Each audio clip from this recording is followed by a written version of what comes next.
Hey everybody, we're doing the next 3 chapters of A Game of Thrones. I'm getting this up on time today. How about that? What?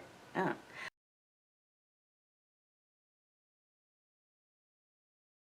Okay, the first chapter we are doing is Catelyn. She has arrived at the Vale. So they have sent word ahead that Sir Roderick has gotten injured and he's feverish and they need the maester to come down to help him. And he's like, listen, I can't go any further than this. I'm sick. And she's like, you don't need to. I'll take the Lannister on with me. You stay here. And Bronn and the rest of the party is like, I'll go with you. So Sir Roderick's there by himself because he needs to get all healed up. She particularly doesn't like that Bronn has agreed to go forward because she knows that he has helped them reach the Vale because he's a good fighter. But she doesn't like how buddy-buddy he and Tyrion have becoming. I mean, who would? You take someone captive as your hostage and along the way he's making friends with all the people that you have with you? That would kind of irritate me too. So Catelyn tells Brandon about everything that's going on, and he says, if the Lannisters decide to attack Winterfell, River Run is right in between there, and they're going to be hit too. They start talking about Lysa and how she's pretty much refusing to take on a new husband. I mean, one, her husband just died, but also she's just not interested in that, but they're worried about the boy because he's very sickly. And Catelyn actually says, a woman can rule in her own right. She doesn't have to have a husband. And Brandon's like, yeah, if it's the right woman, but not Lysa. And honestly, I don't know how helpful she's going to be to you. So Brandon's trying to tell her right up front, like, listen, I don't know what you expect to happen here, but this is probably not going to be what you want it to be. And then Brandon points out, not only that, but you bring this Lannister here as your hostage, but he's on his saddle, like pretty much free to do whatever he wants with a weapon. And Catelyn's like, listen, he might not be in chains, but he's my hostage, so just let it go for what it is. From here on out, this chapter is really long because damn, it was the longest trip to get up to this castle. They have to go up the side of a mountain on some donkeys on this very narrow trail, and then they get to a gate at a house and they have to go up another narrow mountain trail, like with just Catelyn and this girl Maya who is accompanying her, and it's like nighttime. It was a lot of traveling and a lot of talking and a lot of describing things. Grimm has had a lot of descriptions in this book that like thus far, but his description of going up this mountain was so detailed. I wonder if he put more, not more thought into this, but just if this was his most, if he had a lot of fun writing this. Because like Jon Snow going north, granted it's just kind of flat land and snow, but his description of this one is just so much more intricate than his other descriptions of places we've seen so far, that I wonder if this is kind of his terrain. Do you understand what I'm saying? Like, if I'm describing my perfect setting in a book, I'm probably going to spend a little bit more time and have a little bit more pages on in that section than I would other ones. That, like, if someone loves the beach, they're going to spend more time in that beach area than they do in, like, the mountains and snow. They're like, okay, it's snowing, and they're going to go on. But the beach, you're like, the sun was shining, and there are birds, and there's great waves, and there's a turtle. Like, does that make sense? Am I rambling too much? Anyway, I was just wondering, because this chapter was so long with describing how protected the Vale was. It could have just been that you really got a sense of, you cannot get into the Vale. You're going up a mountain, they can just throw rocks down at you and knock you off the mountain at any second. And even if you do make it past that point, the trail is so narrow that if you don't have sure footing, you don't know where you're going, what you're doing, you're going to fall. You can't get into there. If there's somewhere you want to retreat to be safe and not have to worry about someone coming in, it's the Vale. Like, damn. Anyway, she goes up the mountain, she gets to a landing in a house.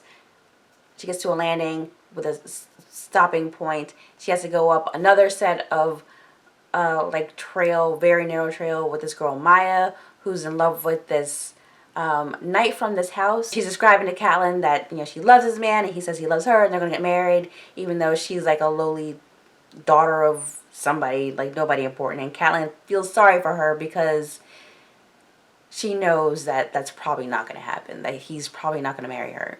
He's gonna be betrothed to some lady from some other house, and his father probably won't let him marry her. And she kind of doesn't like this girl and the conversation from the beginning because the girl's a bastard, and it reminds her of Jon Snow. And you should feel uncomfortable about that because you were an asshole to him, Catelyn. So they get to one more stop before they have to go up another set of treacherous mountainside, and Catelyn's like, I can't do this anymore. She freezes, and she's like, go get the turnip basket or whatever it's called, because she's like, lift me up to the mountain. Like, I can't go up this damn mountain in the middle of the night anymore. She's scared. I don't blame her. Who designed this place? So finally, Catelyn arrives at the castle, and Lysa comes, and she greets her in front of all these people. She's like, oh, sister, it's so good to see you. And as soon as they're gone, she's like, what the hell did you do? You brought a Lannister here? And Catelyn's like, yeah. And Lysa says, how dare you bring me into your quarrel with the Lannisters? And Catelyn's like, what the hell? You sent me a note telling me that the Lannisters murdered your husband, and you're mad because I brought one here to you? What's wrong with you? This is what Brandon was talking about. He was like, listen, I don't know if this is gonna work out because this lady's crazy. So they're arguing, and Robin comes in, and he's like, Mother, what's all the noise about? She's like, oh my darling. And she basically coddles him, and Catelyn can see that this is not a good situation. So Lysa's all mad, like, you're scaring my kid, and Catelyn says, you know, this is no time to coddle him. He's going to be the defender of the east, west, wherever they are. She hugs him, and she's like, oh, don't worry, my sweet baby. And he basically sticks his boob in her mouth and starts drinking. And Catelyn's like, what the fuck? Now she sees what Brendan's talking about. This is what happens when you do things impulsively and you don't let people know that you're coming, so they aren't expecting company. Brendan could have let you know ahead of time. Could have had an escort, but you just up and arrest Tyrion. I can't say I blame her. I see someone I think murdered my kid. I'm probably going to do the same thing. But is she just... Her and Ned, man, they don't think things through all the way. Sometimes they're too... It's just... But Lysa's like, I don't want to worry about war. This castle is impregnable. No one's getting in here. And Catelyn says, no place is safe. If they wanted to get in here, they could. Which is true. I mean, all they have to do is bribe the right person, right? You bribe the right people, you can get in anywhere. And Lysa's like not hearing any of it. Whatever. Okay, on to Ned. So Ned is at a brothel with Littlefinger. He has taken her to a prostitute that Robert has had a kid with, pretty much. Littlefinger's going on about how he likes the establishment and he'd like to purchase it, whatever. Ned's staying there, and he's in this brothel, in this place, thinking about Robert, and he has a memory of Lyanna telling him that Robert would never keep to one bed, and she knows that he already has a baby with some girl up in the Vale. She knows better than to think that he would be faithful to her. And Ned had told her that, you know, it really didn't matter what he had done before they got married because he'd probably be faithful to her afterwards. And she's like, Ned. She's like, love is sweet, but it can't change a person's heart, which is true. He might, it's true, like, we know him, even though he loved her, but he's still Robert, you know, like, he's, So Ned's standing there, and he's thinking about this prostitute that Robert has gotten pregnant, and the girl was so young, he didn't even want to ask how old she was. Oh my God. And that she was probably a virgin when Robert had her, so and she's like, tell Robert how beautiful she is. It's a girl. The baby's a girl. It's like, tell Robert how beautiful she is. And that's like, okay. But he knows Robert won't care. And this poor girl's like, tell him I haven't been with anyone else, that the Chatya, the woman who runs the brothel, gave her time to have, you know, after she had the baby. So she hasn't been with anybody else. Yeah, Robert's not coming back to see you, dude. You're just going to be stuck in this life. Damn. This young girl. Anyway, I'm not going to even. So Littlefinger and Ned leave the brothel. And Ned actually has a moment where he's thinking about Rhaegar Targaryen, and he's wondering whether or not he would have been the type to visit a brothel, and that somehow he didn't think that Rhaegar Targaryen would be that type of person. Like, there are so many clues as to what's going on in this. I really wish, this is why I like to read books before I see TV shows or movies or anything, because I want to see how the writer wrote it. But like with this passage in and of itself, like, why would he have that thought? Why would he even think about Rhaegar Targaryen if he would be the type to go and visit a brothel if he's married? After just thinking about Lyanna saying that, you know, love is sweet, but it can't change a man's heart. And then he thinks about Rhaegar Targaryen. Like, there's so many clues going on. Like, how could you not wonder? So they're on the road back to the castle. Jaime Lannister and his crew surrounds them. They're like, hey, your wife took Tyrion. I want him released. And it's like, my wife is working under my authority. I told her to do that. And Jaime's like, okay, well, I guess I gotta kill all y'all then. And Ned's like, if you kill me, then your brother's definitely gonna die. And Jaime's like, that's true. So I'm not gonna kill you. I'm just gonna kill all your men instead.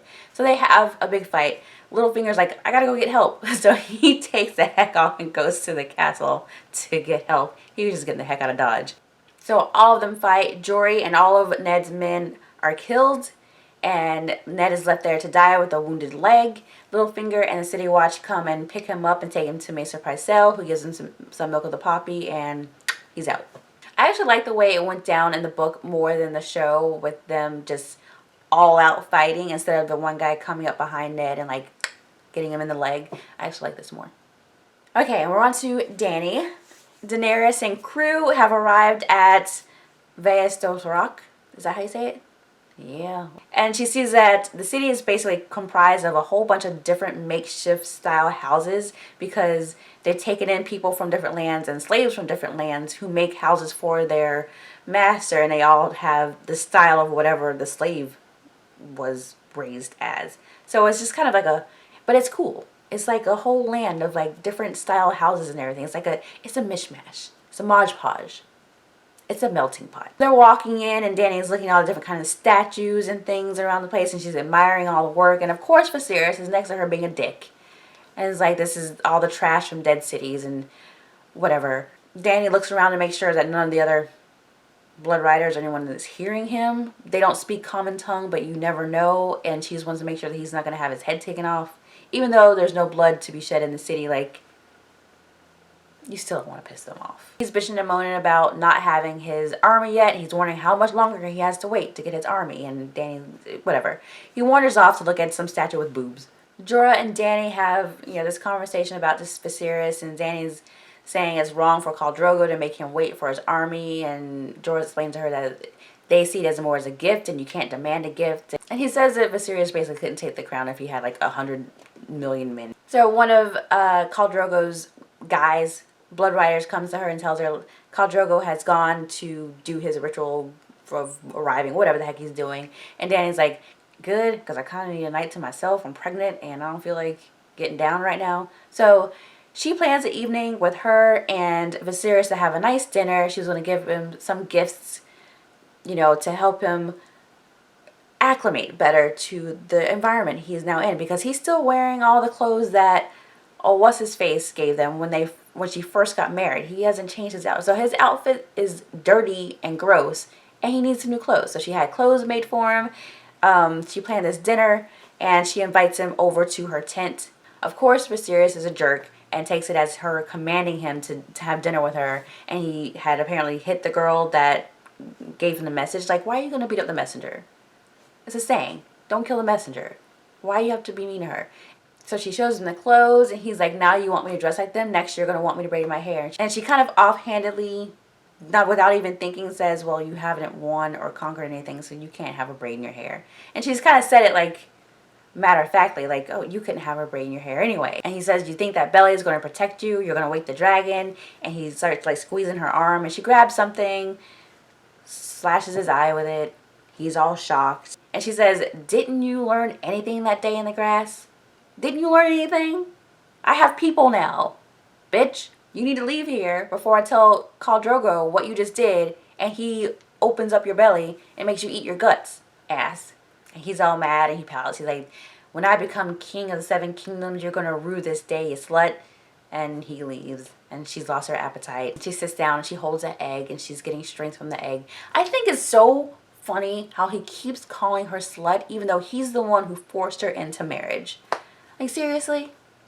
It just baffles me how entitled and threatened that he feels, because Dany is getting has servants and getting all his attention, and he's still waiting for his army like an idiot. Like, but you call her slut even though you forced her into marriage. But, I mean, thank goodness she didn't have to marry him, right? Because it's her brother, she would have been betrothed to him. Can you imagine her having to be married to him? Oh my god. She holds the dragon egg, and she feels her baby stir inside, and she's like, you are the dragon. You are the dragon. Okay, the next three are Bran, Tyrion, and Ned. We will have that discussion on Thursday. Leave all your comments down below. I know I skip over things in these, by the way. Like, I'm not going over every single detail, but that's just because it's a book and there's a lot. Like, I'm giving you a brief synopsis of what happened, but I want you to read as well. Like, I'm not going to go over everything. That would just be me sitting here reading the book. And I don't have patience for that. Alright, I will see you all on Thursday. Have a good day. Bye.